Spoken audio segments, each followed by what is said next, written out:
په هغو کې به یوه هم پیدا نه کړي چې په خپله خوښه او د خپل شهواني او حیواني طبیعت له مخې دغه کار ته مخه کړي وي. له بل پلوه د هغې ژوند په فاحشهخانو کې دومره له ظلم او زور سره مل دی، همداراز هغه خدمتونه چې هغې ته سپارل کیږي دومره شرمونکي او له ستړیا ډک دي چې قسم خورم د ځمکې د بدمرغه انسانانو ژوند د دوی تر ژونده غوره دی. نو که څه هم هغې په خپلو پښو دغه کور ته راغلي او د هغې د پیرودنې په خاطر چاته پیسې نه دي ورکړل شوي، خو د مشرې مېرمنې او د هغې د مشر جعفر خان له لاس لاندې نه دي وتلي او هغې هم د دغه دوو کسانو د ډیرو پیسو پوره وړي دي. ومې پوښتل له څه درکه د دوی پیسې پر تاسو باندې دي؟ د خوړو، د کوټې د کرایي، د فرش او هغه سامانونو له کبله چې هرې خونې ته برابر شوي دي. دغه ګینې یعنې پسولونه چې د هر کلي پر وخت زموږ په غاړه او سر باندې راځړیږي، هر سهار مجبوره یو بیرته یې مشرې مېرمنې ته وسپارو. آن هغه لګښتونه چې د میلمنو د رابلنې له کبله راځي، همداراز په دې برخه کې نور مصرفونه هم په موږ پورې اړه نیسي. دا هغه پورونه دي چې موږ یې باید د عمر تر پایه یا ورکړو او دا هیڅ وخت نه تمامیږي. ومې ویل نو هغه پیسې څه شوې چې ستاسو له اړخه یې له خلکو اخلي؟ زموږ پور باید له همدې لارې ادا شي، که زرګونه میلیونونه هم ورکړو ادا به نه شي. نو هغه ګینې په تاسو پورې اړه نه لري؟ په ظاهره یې لري خو په معنا کې نه.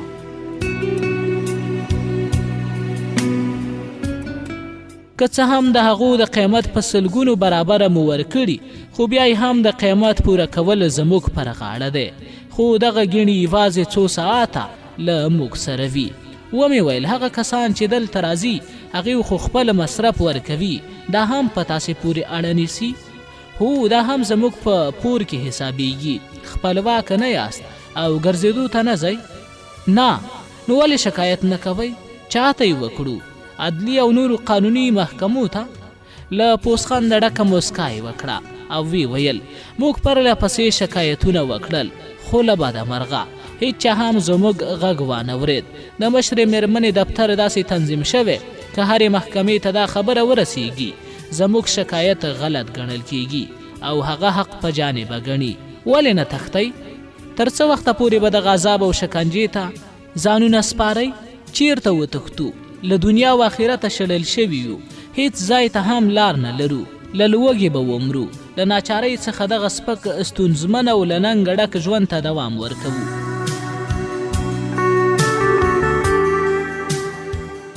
دغه خبرو دومره اغیز را باندې وکړ چې د ځان غم او خواشیني مې هیره کړه او د هغې پر حال مې لپې لپې وژړل.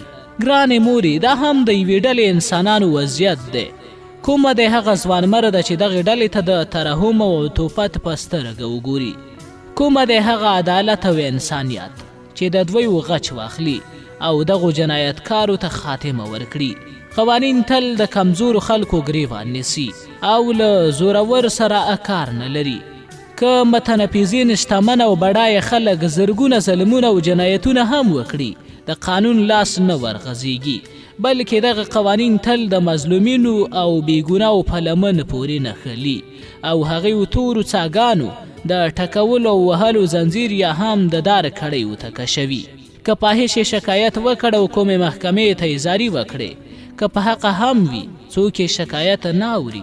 که محکمو ته هر څومره قوي دلیلونه هم وویل شي، بس یوازې یو توری به اوري چې فاحشه ده، که نه وی فاحشه کېدله به نه. بل څوک نشته چې یا یې دفاع وکړي یا هم ثابته کړي چې هغه فاحشه نه وه، بلکې چاپیریال او ټولنې د فحشا کندې ته ورټېل وهلې ده. تر فاحشې بل مظلوم بیچاره بدمرغه او بېنوا موجوده نشته. یوازینی جرم او ګناه دا ده چې هغه هم د نورو انسانانو په شان له خپل ژوند سره مینه او د ژوند لپاره معاش ته اړتیا لري. خو داسې څوک نشته چې د فاحشه کېدو لامل یې وڅېړي او دا څرګنده کړي چې د فحشا نړۍ ته یې څنګه مخه کړه. همداراز د هغو د لرې کولو په برخه کې اقدام وکړي، بس په پټو سترګو د هغې پر محکومیت قضاوت کوي. هوکې فاحشه په مرګ محکومه ده ځکه چې بدمرغه او کمزورې ده. دا د طبیعت جاریه قاعده ده چې کمزوري خلک په مرګ او نیستۍ محکوم دي. ژوند د هغو ښاغلو وغلو دی چې د زیږېدو له پیله تر مرګه پورې د عزت او هوسایۍ په زانګو کې ویده دي. وده کوي او خپله هوسایي د نورو په تکلیف کې لټوي. تر لاس لاندې خلکو باندې ظلم کوي، د ده او هغه د لاس حاصل لوټي او په نتیجه کې د بڼ کور ماڼۍ موټر مزدورانو او خاوندان شوي او له انسانیت څخه یوازې ظاهري بڼه خپله کړې ده. په کبر و غرور یې اکتفا کړې او په همدې بڼه یې 50 یا 80 کاله ژوند کړی او ډېر شته د میراث په ډول خپلو بچیو ته پرېښي دي. خواران، نیستمن، کمزوري او هغه بیچاره خلک د دغې طبقې د بې پروایۍ له کبله دغه حال ته لوېدلي دي. دوی خپله لږه شتمني هم د دې وضع ښه والی د فرهنګ غوړېدو او د خیریه چارو لپاره نه ده سپارلې او خپلو همجنسانو ته یې دغه محنتناکه وضع برابره کړې. همداراز هغوی وې دغه ذلت او خوارۍ ته پرېښي. دوی د ټولنې میکروب ګڼل شوی، نو باید ووژل شي او د وجود له پاڼې څخه پاک شي. بیا له مطلبه لرې شوم او د ټولنې په چارو کې مې لاسوهنه وکړه. څه وکړم؟ زما ګناه څه ده؟ هر څومره چې دا وضع وینم او د دې په لږزادو په تیاره اروا کې ننوځم، د بشر د ظلمونو نتیجې د ځان او هغو په ماتمناکو غمجنو څیرو کې وینم. نو ځکه مې اختیار له لاسه وځي او له موضوع څخه د باندې وځم. ګران مور او پلاره، د نورو خلکو غم د ځان د برخلیک له څارلو راوګرځولمه. په دې لیک کې مې ځان یاد نه کړ چې پوهه شي دا یوازې زه او ملیحه نه یو چې د خپلو همجنسانو د ظلمونو له کبله د نیستۍ او سقوط لار وهو. زموږ په شان نورې بدمرغې هم شته چې هره یوه د آدم علیه السلام د اولاد په غدارو لاسونو شهیداني شوي او د نړۍ تر ټولو ټیټه او کبرجن موجودات ګڼل کیږي. تر دې زیات څه ولیکم؟ ستاسو ربړېدلې او رنځېدلې لور بدریه.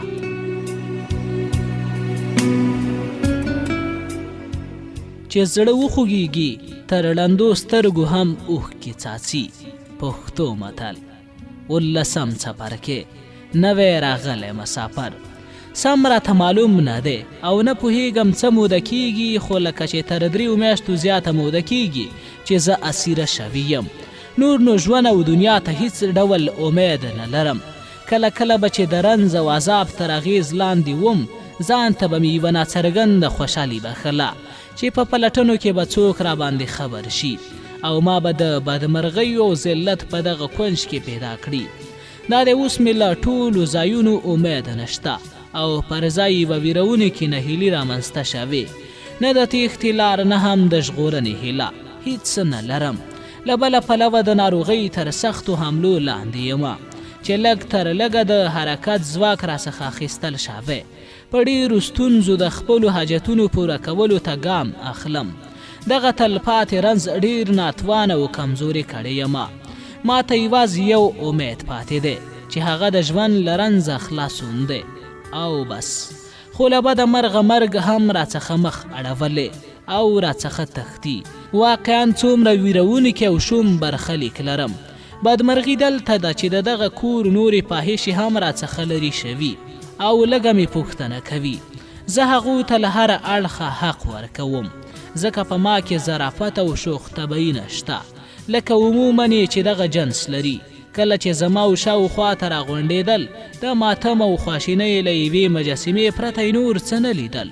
انسان طبیعتا عیاش او راحت غوښتونکی دی. د وس تر حده هڅه کوي د ځان د هوسایۍ او خوښۍ لپاره وسایل که مصنوعي هم وي برابر کړي. له دې کبله زه له غم او خواشینۍ پرته نور څه نه وینم. نو دوی زما له ناستې پاستې لرې ګرځي او زه یې یوازې پرېښودم.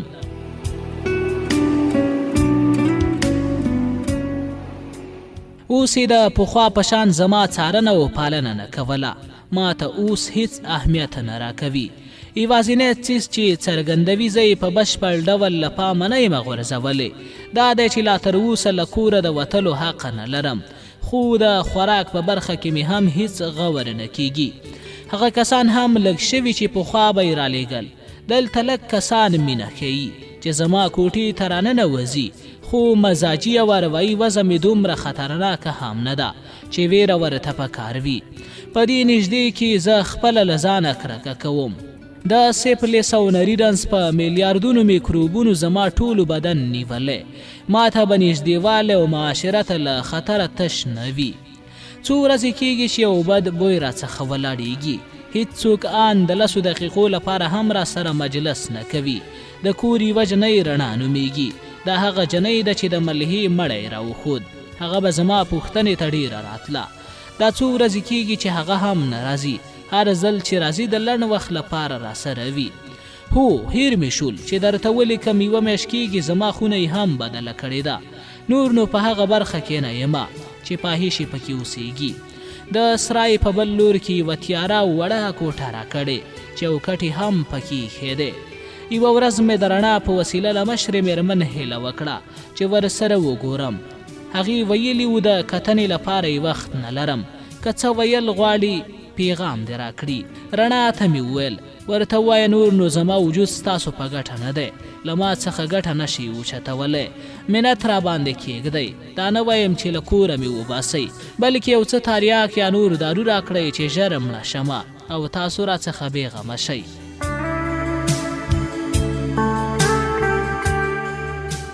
هغې ځواب را لیږلی و. هغه تېروتلی ده. موږ سړي وژونکي نه یو. ورته ووایه تر سړي وژونکو هم بتر یاست. خو هغه کسانو چې د نفس او جنایت وژنه یې خپله دنده ګرځولې پر خپل وخت اقدام کوي او تاسې هغه جنایتکار یاست چې خپل ښکار زره زره کوئ او په ډېر کړاو سره یې له منځه وړئ.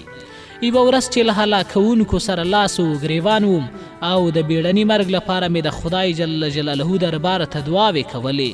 رڼا چې 10-12 ورځې زما کتنې ته نه وراغلې په خوښۍ سره راننوته او وی ویل ستاسو له وطن ریشت څخه یو نوی مسافر راغلی دی. دغه خبر سخت ټکان راکړ. ومې ویل نر دی که ښځه؟ دغه کور ته چې راځي عموما ښځې او پاهیشي وي. څوک دی؟ نوم یې څه دی؟ نوم یې کشور دی او اصلا له ریشت څخه دی. له هغې څخه هیله وکړه چې زما کوټې ته راشي. وبه ګورم. له دې سره ووته تر یو پاو وروسته راغله او ویل هغه وایي اوس کار لرم، سبا سهار ته به درشم. اوس څه کار لري؟ هغه یې زموږ غوندې غلا کړی نه دی. دغه کور ته چې راځي عموما ښځې او پاهیشي وي. څوک دی؟ نوم یې څه دی؟ نوم یې کشور دی او اصلا له ریشت څخه ده. له هغې څخه هیله وکړه چې زما کوټې ته راشي. وبه ګورم. له دې سره ووته تر یو پاو وخت وروسته راغله او وی ویل هغه وایي اوس کار لرم، سبا سهار ته به درشم. اوس څه کار لري؟ هغه یې زموږ غوندې غلا کړې نه ده او دغه کور ته یې په زوره نه ده راوستلې. نه، هغه د ریشت له پاهیشو څخه ده چې کرمانشاه او بیا دغه کور ته په خپله خوښه راغلې ده. نو چې داسې دی زه یې د لیدو لیواله نه یم. ولې؟ ځکه دا ډول خلک یوازې د ځان په فکر کې وي او څوک ترې نورې خبرې نشي اورېدی. نو کیدای شي ستاسو له کورنۍ څخه خبره وي. په دې خبره ډېره خوشحاله شوم او لیدو ته یې ډېره تږې شومه. رڼا هیله کوم مرسته را سره وکړه. اوس چې مې هغه لیدو ته نه راځي ما ورغله. ته له ځایه نشي خوځېدی. اوس آرام وکړه. هر څنګه چې کیږي زه یې راضي کومه چې څو دقیقې ستا لیدو ته راشي. په بیړه ووته. ما یې د راتلو په تمه دروازې ته سترګې نیولې وې او په ځان کې مې بې کچه اولوله احساسوله. 10 دقیقې 20 دقیقې نیم ساعت 1 ساعت تیر شو. نه رڼا راغله او نه هم هغه چې د راتلو خبرې راغلی و. تر ټولو سخته شیبه چې ما وزغمله هماغه ساعتو چې د رڼا په انتظار کې ومه. 2 ساعته تیر شول خو څوک رانغلل. تصمیم مې ونیو چې خپله ورپسې ووځم او هغه کس پیدا کړم. په ډېرو ستونزو له کټه اوچته شوم او د دیوال په مرسته مې د وتو هڅه وکړه. پر بدن مې یوه لړزه واکمنه وه او د اوچتېدو توان مې نه درلود. هر څنګه چې و د تاخچې په څنډو مې لاسونه تکیه کړي وو. په ډېرو ستونزو مې وکړای شول ودرېږم. په کشېدو سره مې ځان تر وره پورې ورسوه. خو څومره د تاثر او خواشینۍ وړ ده چې له وره څخه مې یو ګام هم وړاندې وانخیستل شو. هماغلته پر ځمکه راولوېدم. هوکې تر هغې ورځې مې پام نه و چې تر دې حده رنځوره او کمزورې شوې یمه. له ناچارۍ څخه مې د کوټې دیوال ته تکیه وکړه او غوښتل مې څوک خپلې مرستې ته راوغواړم. غږ مې هم هغه حد ته نه رسېد ځکه زما کوټه د انګړ په بله خوا کې وه. له بله پلوه د باغچې ونو هم له نظره پټه کړي ومه. هلته له پخلنځي او تشناب پرته د استوګنې نورې ودانۍ نه وې. تر څه مودې وروسته مې د خونې له مخې یوه مستخدمه چې شاید د پخلي کار به یې ورسپارلی و تېره شپه ما ورغه کړل او مرسته مې ترې وغوښته. هغه یوه توره او چاغه ښځه وه. تر هغې ورځې پورې مې نه وه لیدلې. په توند نظر یې راوکتل او وی ویل کار لرم او راڅخه لرې شوه. دا منظره دومره بېرحمانه او کرکجنه وه چې په ما کې یو لوی ویر رامنځته کړ او اوښکې مې وبهېدلې.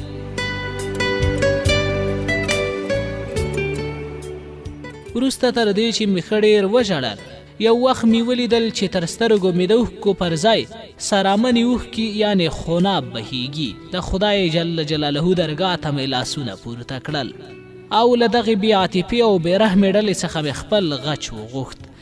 آخر بیخي مایوسه شومه. هوا هم ضمناکه وه.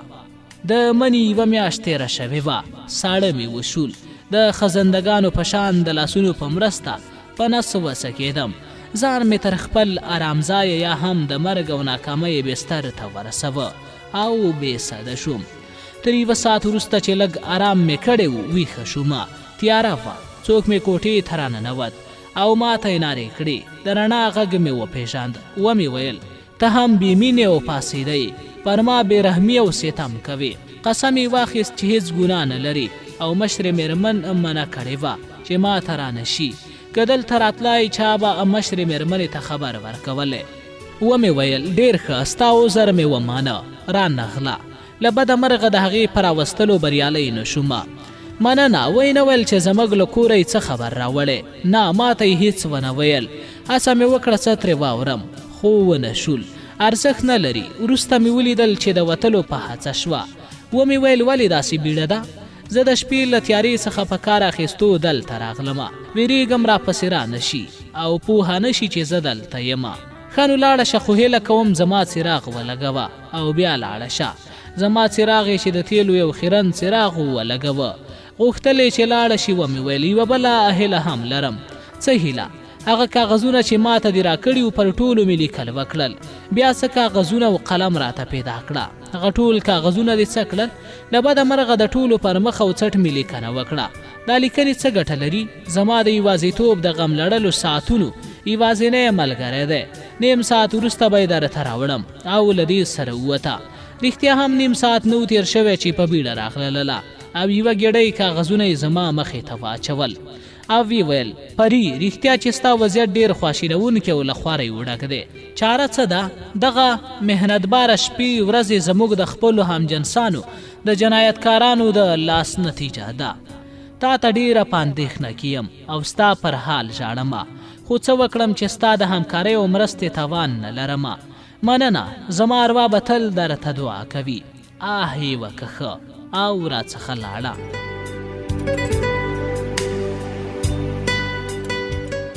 واړه زړونه پر اغت دی په ښادۍ کې چې په غم کې مردانه شي زړه هغه. خوشحال خان خټک. 18 څپرکی ویرونکي خبرونه. یوه بحراني او له خوارۍ ډکه شپه مې تېره کړه. له هغه وخته مې چې د دې ښځې د راتلو خبر اورېدلی تل یې د لیدو لیواله یمه چې خبرونه یې واورم. ټوله شپه مې په ناروغۍ، رنځ او سوچ کې تېره کړه. په دې سوچ کې هم هغه خبرونه به چې له هغې څخه اورم شاید دردونکي وي یا به مې هم خوشحاله کړي. خو هر څه چې به مې سوچ کوه داسې څه به مې نه موندل چې زما خوښي راوپاروي.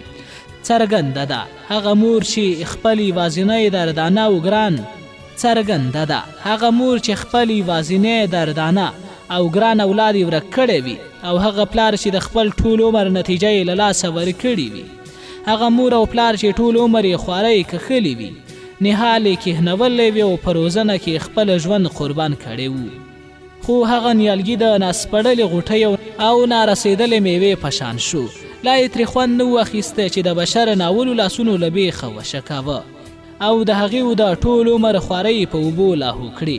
په دې توګه به دغه مور او پلار د خپل عمر د پای په شیبو کې څه خوښي ولري. څرګنده ده دغه خبرونه چې اورم دردناک او خواشینونکي دي. هر څه چې وي بیا هم یو خبر دی. زه خپل زړه نشم راضي کولی چې وایې نه اوري، ځکه دا د هغه کسانو خبر دی چې له مرګ پوست او هډوکو څخه یې پیدا شوې یم او دا د هغه کسانو خبره ده چې د مینې په لمن کې لویه شوې یم. ټوله شپه مې په بېلابېلو سوچونو او ویرونکو خیالونو تېره کړه. کله به مې د درد له کبله ژړل. اخر هغه سهار راورسېده چې په تمه مې یوه اوږده شپه چې د یوې پیړۍ په اندازه یې ما ته زور او زحمت راکړه تېره کړه. خو کاشکې هماغه شپه مړه شوې وې او داسې نامبارک او تیاره سهار مې نه لیدې. د لمر له راختو 3 ساعته تېر شوي وو. د پښو یو ترپار مې واورېد چې زما د کوټې خواته رانږدې کېده. زړه مې په زوره زوره درزېده.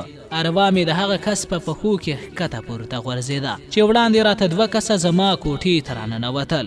یوه مشره مېرمن او بل هم یوه ځوانه ښځه وه چې لږه ښکلا یې لرله. له څېرې څخه یې جنایت او ناولتیا ورېدله. کله چې رانږدې شوې ویې ویل څومره بد بوی دی. ومې ویل دا وږمه د دې ښځې مېلمه پالنه او دا بوی د دې ښځې د همجنسانو د جنایاتو او جفاکاریو بوی دی. وروسته دواړو خپلو پوزو ته دسمالونه ونیول او له ما لرې ودرېدې. ومې ویل هغه له رشت څخه چې راغلی ده ته هو ما پیژنې؟ نه دا لومړی ځل دی چې دې وینم.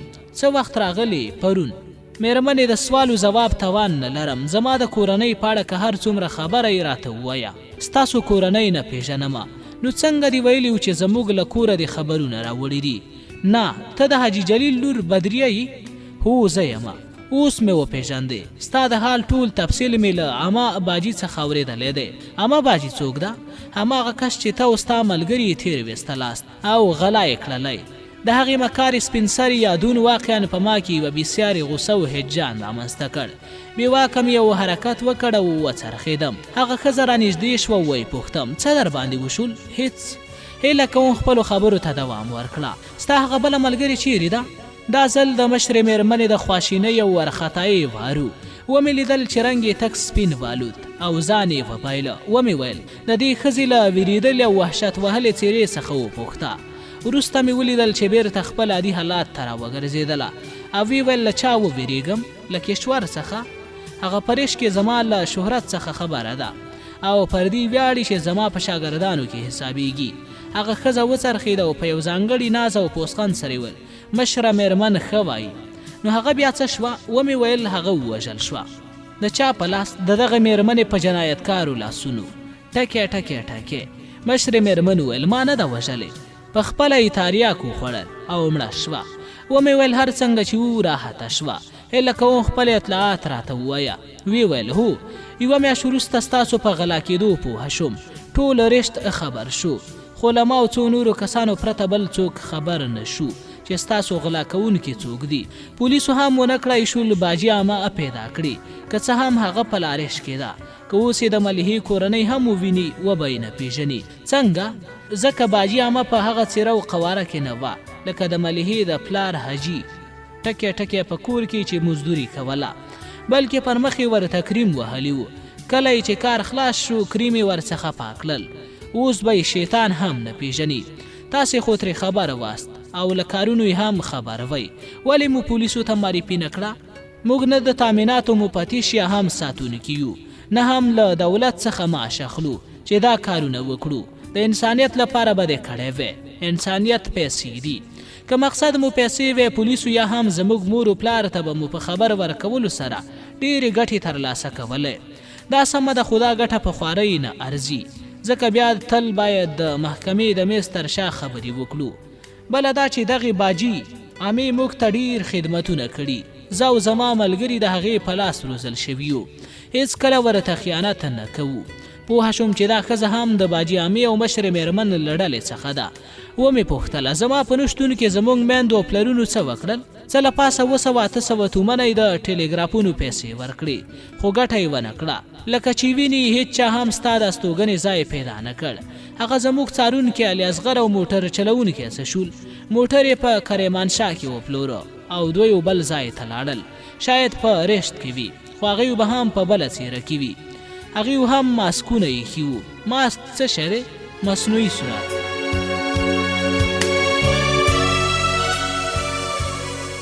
نه یوازې په خپل مخ کې بدلونونه راوستلي وو چې ونه پیژندل شي، بلکې نومونه یې هم ستاسو د څارونکي علي اصغر او موټر چلوونکي سفر علي نه دي. نومونه یې نه دي معلوم، زه هم نه ورباندې پوهیږم. موږ خو دا ومنله چې زه به دا پوښتنه نه کوم او ته به ټولې خبرې کوې. ستا پوښتنې هم د پولیسو یا قاضیانو په شان دي. د سوال و ځواب دا شکل مې هېڅ څه نه خوښیږي. ښه بله پوښتنه نه کوم، ته ووایه. کله چې ټول رشت ولټوه او ټولې ادارې بوختې وساتلې، هېڅ څه نتیجه یې ترلاسه نه کړه. پلار دې له ډېره غمه ناروغ شو. په دې وروستیو ورځو کې مو واورېدل چې ناروغي ډېره سخته شوې، لکه د ملهي کورنۍ هم په فلاکت او بدمرغۍ وخته شوې. پلار یې تر تهران مازندران همدان او کرمانشاه پورې ورپسې سفرونه هم وکړل، خو له نتیجې پرته رشت ته ستون شو. لکه څنګه چې ښکاري پلار یې په دماغي ناروغۍ اخته شوې او مور یې د غوسې او غمونو له کبله مړه شوې ده. خو ستا مور روغه ده. زه د هغه کسانو په شان وم چې خوب ویني او دغو خبرو ته مې غوږ نیولی و، خو هېڅ نه خورېدم. بیا یې زیاته کړه، څه له پاسه 1 میاشت مخکې ستاسو یو خپل چې په انګلستان کې وراغی او ستاسو له پیښې خبر شو.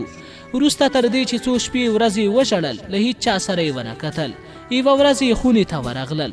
هلته د هغه پر میز یو کاغذ پروت و او لیکلي وو: زه په بدري پسې لاړم، زه یې په لټون ټول وسایل په کار اچوم او ټولې سیمې به لټوم. اخره به یې ژوندی یا هم مړه پیدا کړم. چې د هغې خبره مې ترلاسه کړې نه وي، هېڅکله به هم خپل کور ته نه ستنېږم. تر هغې ورځې وروسته څوک نه پوهېږي اوس چیرې دی. هېڅوک هم ترې خبر نه دي. دا خبرونه دومره ویرونکي او ځورونکي وو چې بېواکه مې چغې کړې: بس دی، اورېدو ته یې نوره لیوالتیا نه لرمه. خپله څیرې بړستنه مې پر ځان راوکښله او زړه مې له حرکته پاتې شو.